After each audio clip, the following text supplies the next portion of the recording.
Chapter 17. And the word of the Lord came unto me, saying, Son of man, put forth a riddle, and speak a parable unto the house of Israel, and say, Thus saith the Lord God, A great eagle with great wings, long-winged, full of feathers, which had divers colors, came unto Lebanon, and took the highest branch of the cedar. He cropped off the top of his young twigs, and carried it into a land of traffic. He set it in a city of merchants. He took also of the seed of the land, and planted it in a fruitful field. He placed it by great waters, and set it as a willow tree. And it grew, and became a spreading vine of low stature, whose branches turned toward him, and the roots thereof were under him. So it became a vine, and brought forth branches, and shot forth sprigs. There was also another great eagle with great wings and many feathers, and behold, this vine did bend her roots toward him, and shot forth her branches toward him, that he might water it by the furrows of her plantation. It was planted in a good soil by great waters, that it might bring forth branches, and that it might bear fruit, that it might be a goodly vine. Say thou, Thus saith the Lord God, Shall it prosper? Shall he not pull up the roots thereof, and cut off the fruit thereof, that it wither? It shall wither in all the leaves of her spring, even without great power, or many people to pluck it up by the roots thereof. Yea, behold, being planted, shall it prosper? Shall it not utterly wither? When the east wind toucheth it, it shall wither in the furrows where it grew. Moreover, the word of the Lord came unto me, saying, Say now to the rebellious house, Know ye not what these things mean? Tell them, Behold, the king of Babylon is come to Jerusalem, and hath taken the king thereof, and the princes thereof, and led them with him to Babylon, and hath taken of the king's seed, and made a covenant with him, and hath taken an oath of him.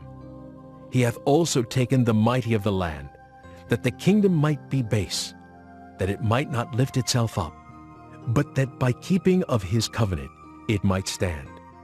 But he rebelled against him in sending his ambassadors into Egypt, that they might give him horses and much people.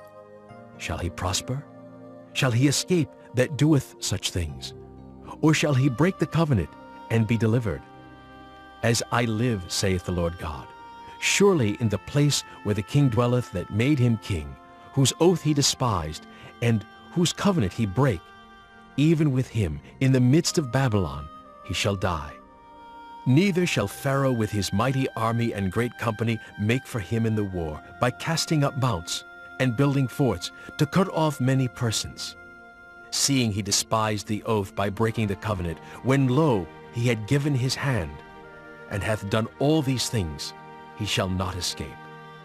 Therefore thus saith the Lord God, As I live, surely mine oath that he hath despised, and my covenant that he hath broken, even it will I recompense upon his own head, and I will spread my net upon him, and he shall be taken in my snare, and I will bring him to Babylon, and will plead with him there for his trespass, that he hath trespassed against me. And all his fugitives with all his bands shall fall by the sword, and they that remain shall be scattered toward all winds, and ye shall know that I, the Lord, have spoken it. Thus saith the Lord God, I will also take of the highest branch of the high cedar, and will set it. I will crop off from the top of his young twigs a tender one, and will plant it upon an high mountain and eminent. In the mountain of the height of Israel will I plant it, and it shall bring forth boughs, and bear fruit, and be a goodly cedar, and under it shall dwell all fowl of every wing. In the shadow of the branches thereof shall they dwell. And all the trees of the field shall know that I, the Lord, have brought down the high tree, have exalted the low tree, have dried up the green tree, and have made the dry tree to flourish. I, the Lord, have spoken and have done it. Chapter